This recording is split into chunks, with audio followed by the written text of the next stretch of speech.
The ownership group chucked him out, and so everyone's kind of like, this is going to be the Mavericks cheering for Luka to get 80 points in the game. They're going to want him to put up 80 points and laugh at Nico Harrison while he does it. Apparently, he's going to be introduced last amongst the Laker players, and there's going to be jerseys and shirts given out that are written out saying thank you, Luka, in Slovenian, his native language. And it's going to be a weird energy. 3 games to go. Mavericks kind of sitting there in that 10 slot in the Western Conference playoff picture. And at the same time, can you get more awkward than that?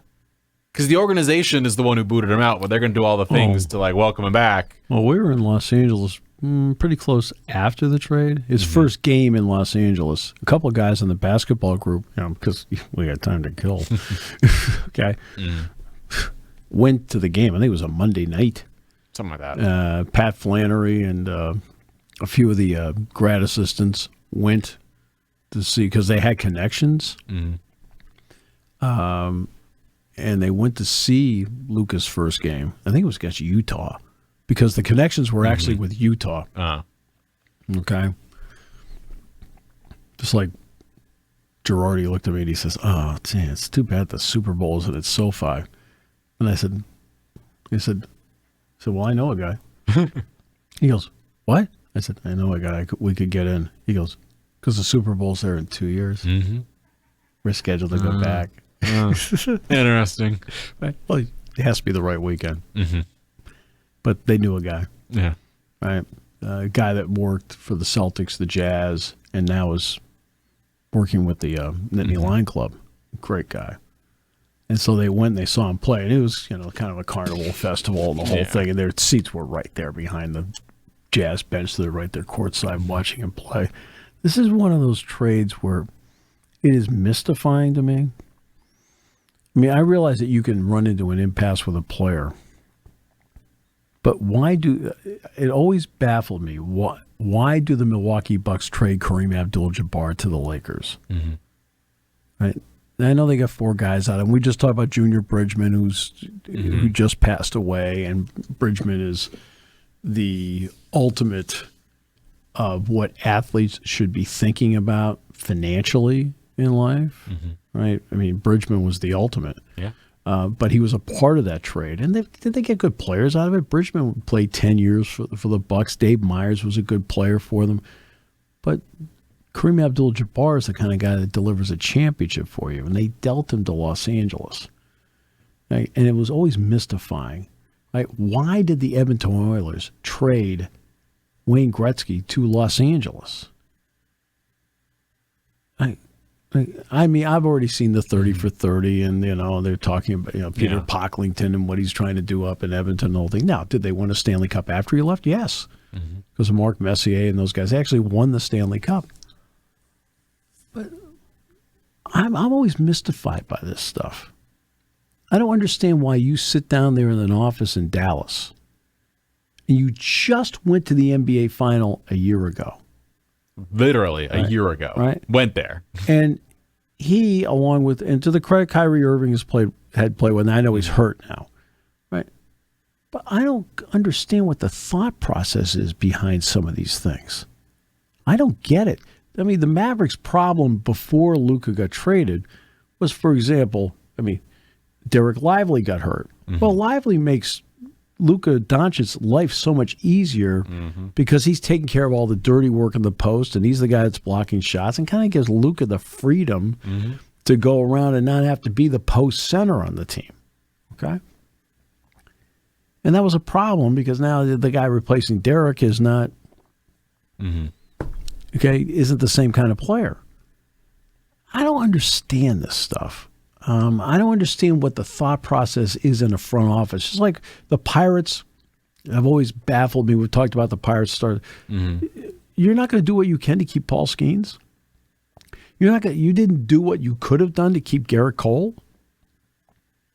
Really? And right in the prime of their careers. Like these kind of personnel decisions, if you're having money trouble,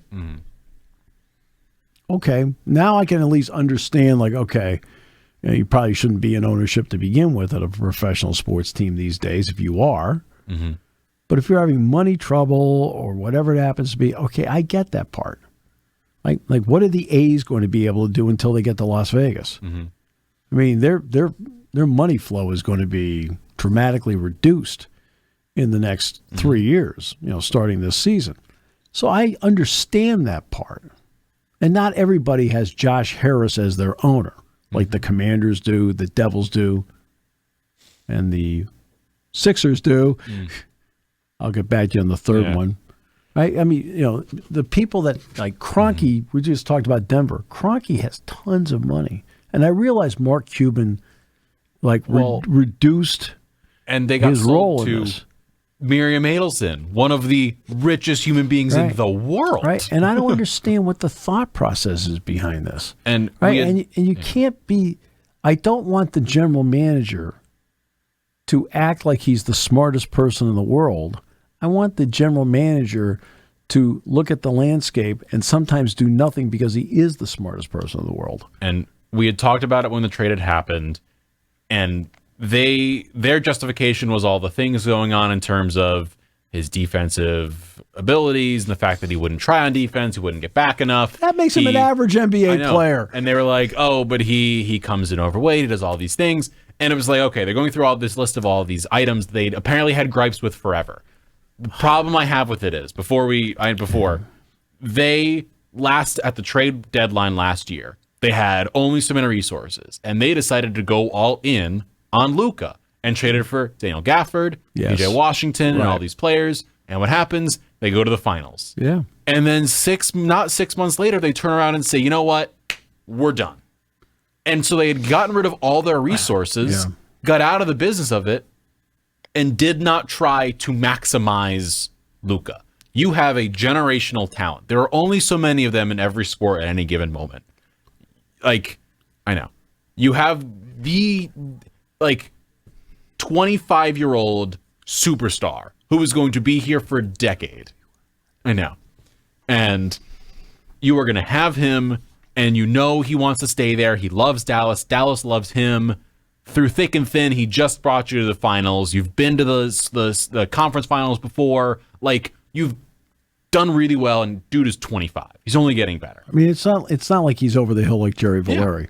Yeah. You have Kyrie. You've got Derek Lively is now in his second season. Yeah. He's hurt, but he's getting better. You have all of these positives, and you decide to blow it up and take on a 31-year-old who has injuries, by the way. Yeah. Anthony Davis has injury issues, and you're like him, and you get one first-round pick for it.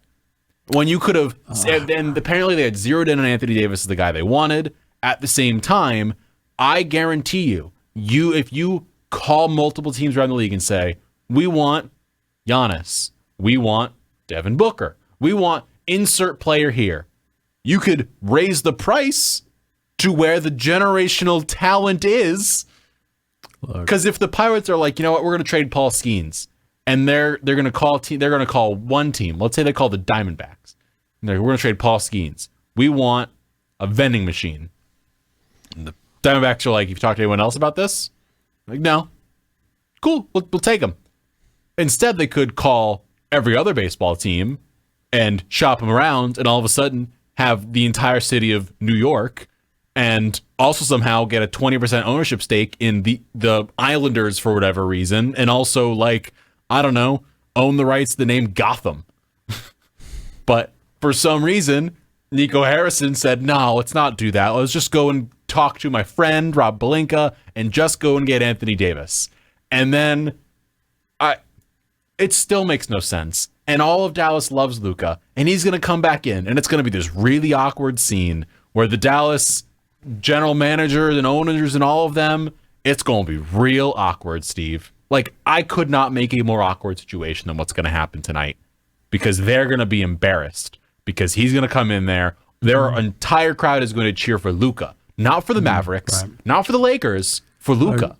He's going to put up 70, and they're going to win that game, and it's going to be real bad. I don't care what his issues are as to what he eats off the court, drinks off the court. It doesn't matter to me. Unless it now starts instead of averaging 25 a game, suddenly you're averaging 17. Now we have the conversation where we say, hey, look, you know what? You need to be in better shape. I'm watching the games, whatever. If it's not the issue, you don't talk to him about it. There's no need. Okay? Not playing a lot of defense? Excuse me. He now fits the mode of what people perceive as the typical NBA player.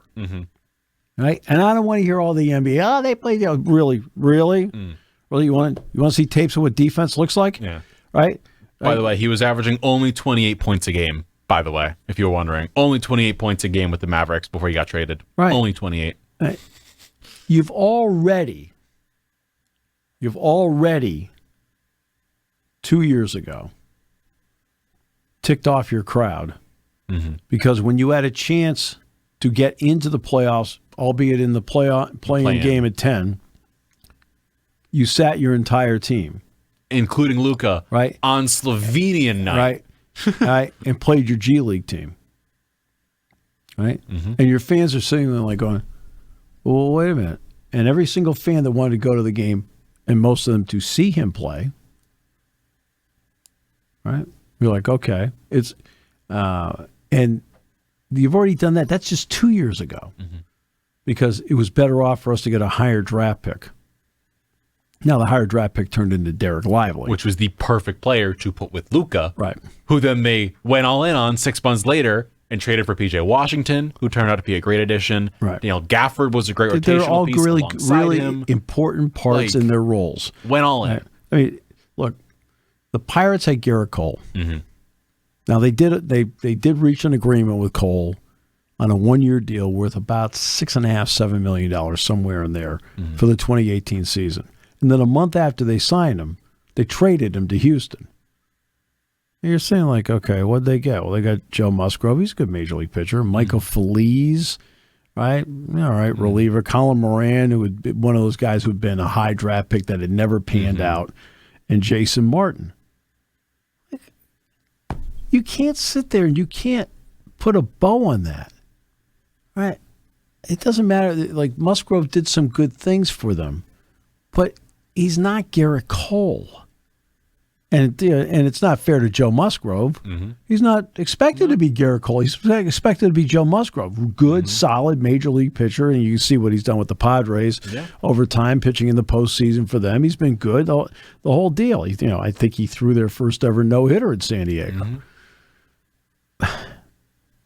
But it's the message you send to your fans that you sit back and go, as a group, they're your team. So you sit there and you use the word we. Like, what are we doing? I don't understand what we are doing here. Right? And this happens more often than not in organizations that spin their wheels. And it's not as if Dallas has not won a championship. With Dirk Nowitzki, they won the 2011 title. Right? And then they got to the final last year with this group. So the idea for your fans buying season tickets is, we're going to make another run this year. And I think this year we can get over the top. And instead of acquiring pieces, now again, the trade for Doncic was made before Kyrie Irving got hurt. Right? Before he got hurt, they made this deal. Now, Lively was already hurt. Lively was hurt. Gafford was hurt. Right. And then they make the trade. Right. AD then goes down, and 2 games later, Kyrie goes down. Right. And then all of a sudden, P.J. Washington, like, they just all fell at the same time. And part of what you do as an organization, you cannot have your fans be mad at you, and especially you can't have them be apathetic. They're going to show up tonight, and guess what? They're going to show their apathy because they're going to cheer for the guy in the opposing team and not for you. And you brought up a name, and this is what I think, as a sports fan and as someone who covers sports, you understand as well as I do. In 2018-19, that was Dirk Nowitzki's last season. Yes. Dirk had played his entire career in Dallas. Every single one of them. He's a beloved figure in Dallas. They love him. All-time level player. Hall of Famer for the NBA. Like, perfect. And then what happens in 18-19? They draft Luka Doncic. And there's a 1-year crossover of Luka and Dirk. And every Dallas fan says to themselves, oh my gosh, we are losing our legend, but we just got our next guy who wants to stay here, who's from Europe, who wants to stay here for the next 20 years. Yeah. And that's what Luka's said and done. Every step of the way, he was like, I want to be here. There was multiple rumors of he's going to ask out, and he was like, no, I'm not asking out. I love Dallas. I would never do that. And then he resigns a contract. Yep. Keeps doing it. Doesn't do what Giannis does, and Giannis trying to talk and say, like, oh, maybe I'll ask out. Luka never did that. Right.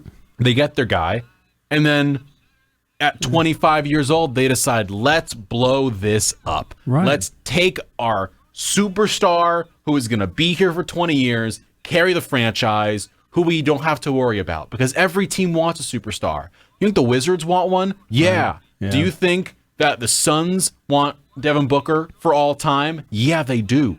Like, you want your superstar, and they have theirs, who is an internationally loved person, who's one of the most beloved figures and characters in basketball. Yep. Yeah, he's got his problems. Dude brought you to the championship game. Yep.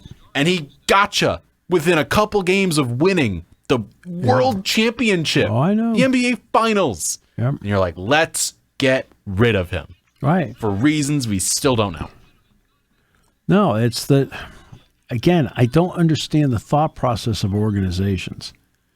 And it's not as if, okay, there's certain things that are common sense. There's no common sense to what they did. There's none.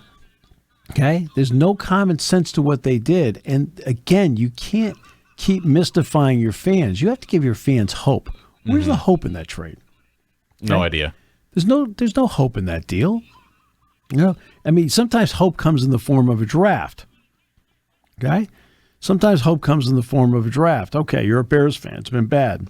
You draft Caleb Williams. Now, do you expect he's going to have a good rookie season and they're going to get to the playoffs? No. But at least you feel like you've got your quarterback for the future. That's a start on hope, especially when you're trying to build a new stadium. Something to believe in. Okay? Something to rally behind. You can't do something that mystifies people. Right? And you sit there, you're sitting in Dallas, and you're confused. Like, do you want to confuse your consumer, your fan base? Right? Because the player you gave up is exactly the kind of player everybody's aching to have. And you have him. You traded him away. You didn't give him away, but you traded him away for an aging talent, well, albeit certainly a terrific talent, but aging with injury issues. Okay, aging with injury is a bad combination. And when you did the thing 2 years ago where you decided not to make the playoffs, and on Slovenia night, you decide to bench everybody and play your G League team, you put that in your rearview mirror by making the finals last year.